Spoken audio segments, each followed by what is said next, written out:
Oke, kenapa sih pelajar-pelajar zaman sekarang ini kayaknya cenderung lebih minus dibandingkan generasi gue? Minus itu bisa dikategorikan banyak hal, mulai dari pengetahuan, itu jelas banget, dan juga manner. Dan terjadi viral di 2024 kemarin.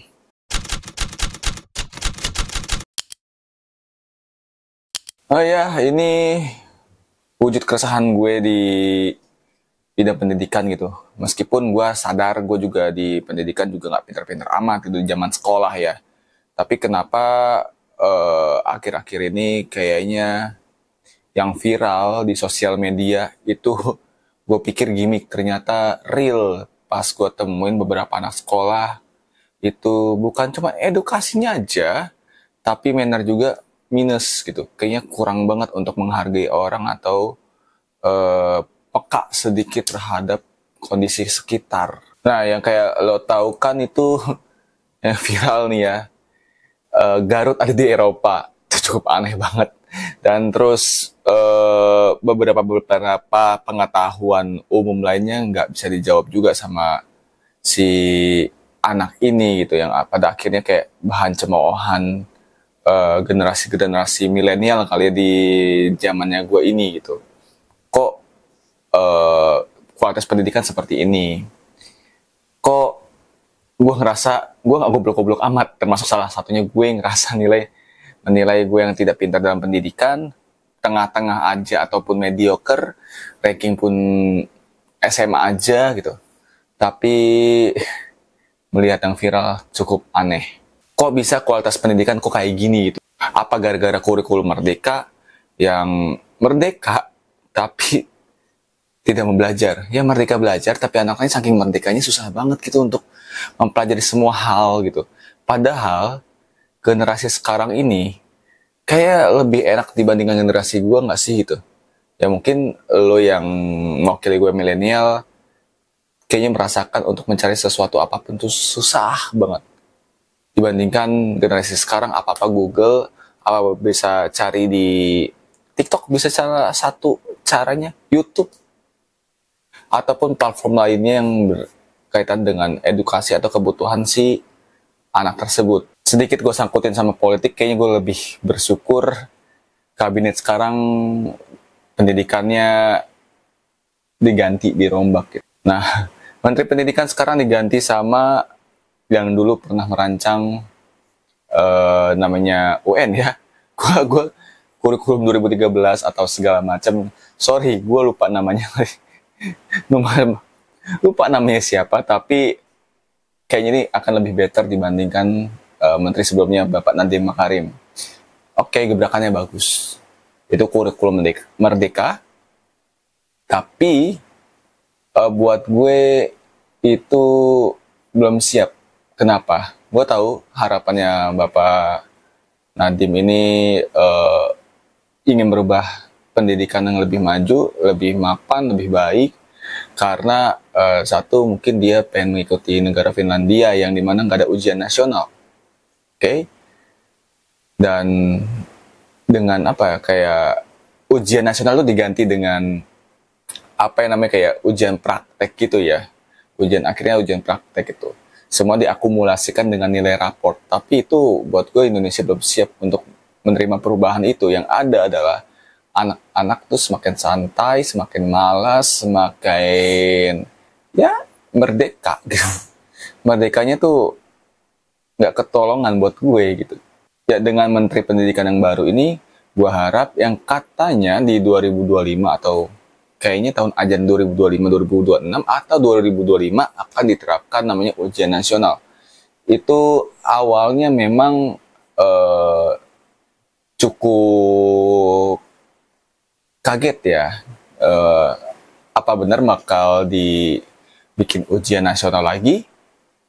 Apakah anak-anaknya siap? Karena saking bebasnya dulu sebelumnya tidak ada ujian nasional. Sekarang dah ada ujian nasional. Di zamannya Bapak Nadiem Makarim ini, ujian nasional gue ada sedikitnya lebih ke pro, karena kayaknya tanpa ujian nasional anak juga akan baik-baik saja dan pintar-pintar saja, tapi ternyatanya tidak, karena ya tadi, Semakin terbebas, semakin liar, nggak jelas arahnya, nggak siap. Nah, gue nanya waktu reunian dengan guru yang pernah mengajar gue di masa sekolah TK, SD, SMP gitu, karena gue di yayasan sekolah gue di Serang. Waktu itu nanya sama eh, kepala sekolahnya SMP gue, Martiona Serang, itu namanya Pak Leo. Nah, beliau nggak mau di record versi video ya, cuman waktu memang beliau bilang itu udah catat saja by suara atau penerapan yang gue tangkap, baru deh sampaikan ke teman-teman gitu. Ya, menurut beliau ini sebenarnya ada pergeseran budaya atau culture yang dimana itu kayaknya bukan dari anak-anaknya tapi dari orang tuanya terlalu memanjakan anak, katanya seperti itu. Nah, kurang lebih seperti itu yang akhirnya anak-anak dimanjakan gitu.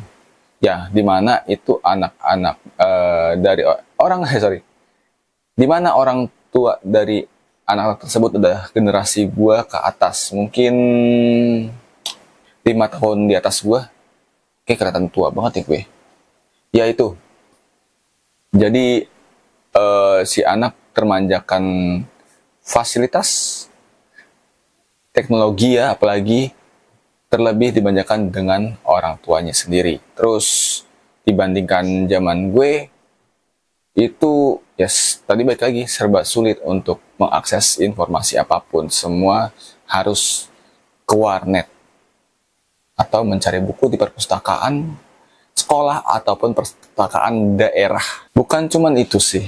Pergeseran yang gue maksud juga tidak cuman dari sisi pengetahuan sama manner ya, tapi cara menghormati guru. Kayak menurut gue guru sekarang udah nggak punya harga dirinya buat gue di mata siswa. Jahat memang, gue bilang kayak gitu.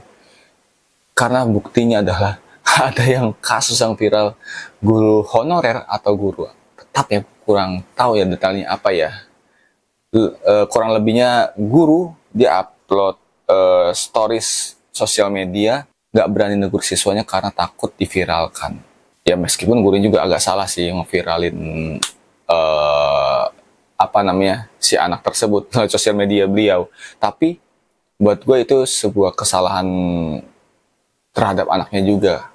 Kenapa guru yang ingin memberikan arah yang baik tapi harus dibentur dengan namanya viral-viral dan perlawanan dari si anak sendiri itu. Di masa gue itu udah dilempar kapur, lempar penggaris, lempar penghapus, spidol, itu ya biasa aja buat gue gitu. Bahkan gue pernah ditarik jambangnya sampai nangis.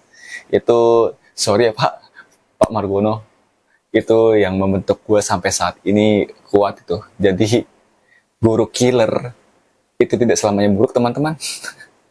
Guru killer tidak selamanya buruk, malah membangun mental kita. Nah itu. Tapi sekarang anak-anak dilempar kata-kata yang dimana tuh nasihat, yang justru ya caci maki adalah ya. Gue juga dulu caci maki ada, gak munafik. Sebagai anak sekolah pada masa gue, kata-kata kasar pasti ada. Tapi gue sendiri pas usia sekarang sadar, ternyata guru killer ini membangun dan membentuk karakter gue lebih baik dan untuk menghadapi hidup lebih kuat. Gokil. Baru gue sadar pas reunian kemarin. Meskipun tidak semuanya guru yang lain menegur itu diviralkan, tapi ada juga mungkin prestasi yang buat gue baik banget untuk antara kolaborasi siswa dan guru. Ya terbukti yang berduet dengan Alan Walker itu dari sekolah mana gue lupa. Terus yang dance juga ada tuh, guru ngedance yang viral banget di TikTok.